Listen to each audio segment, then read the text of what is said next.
big one. So they brought me in to fix this Cold Fusion e-commerce site. It was totally broken. It was a 6-month contract. I fixed it in 2 weeks, and then I sat for 5.5 months.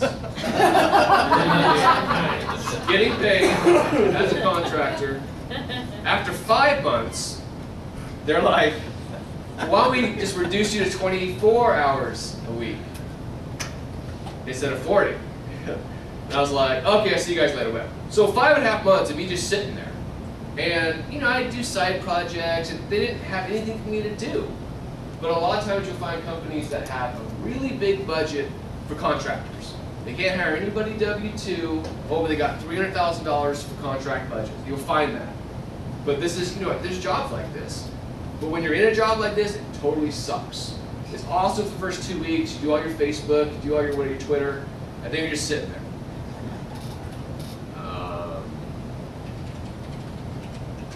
So I get all my jobs. This is Money Tree. This is another site I work on. Terrible company. Okay website.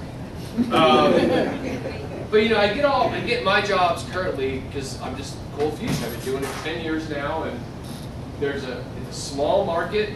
It's super easy to code in, but it's an incredibly small market. There's probably 20 senior developers in Seattle, really high-level developers, and they're all somewhere at a company.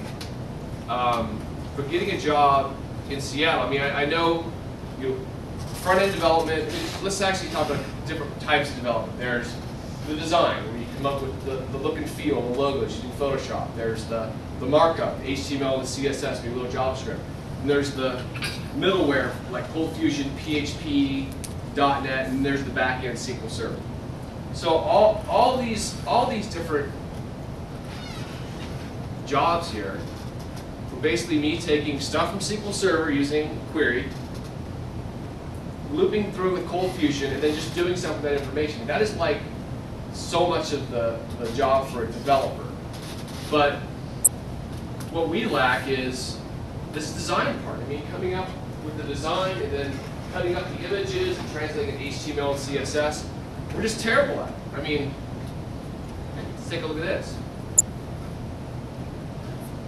So this is just image, right? A rotating image. You know, this is probably, let's go ahead and take a look at the source code.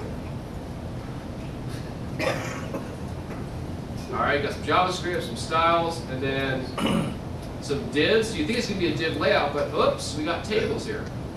Divs and tables. Oh, we got some divs. And then you got, you know, some JavaScript stuff, whatever. Back in the day when I graduated, I mean, layout was all tables, which is kind of an accident that tables ended up being layouts because they weren't made for that. They weren't made for laying out an entire site. You know, div layout, you know, with all your, you know, float left and float right, and clear bottom and all that stuff. That is obviously the way people do it now, the way you should do it. But it's incredibly difficult for some people, including myself.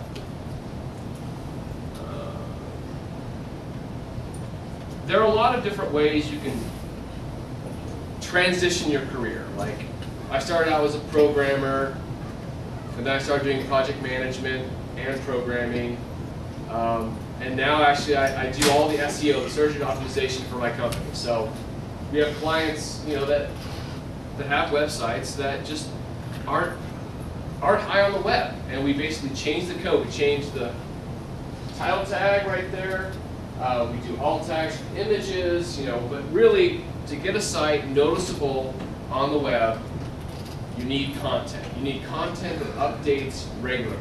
You'll find tons of sites out there that have the same content for 6 months. Google knows this, and they kill your rankings. So if you're going to put up a site, you know, you can. I mean, I have. Let's see. Here's another one of my sites. Looks really similar. Seattle Web Developer, some dashes. You can put up all sorts of sites. Here's a really ugly side of mine. Cold Fusion Telecommute. People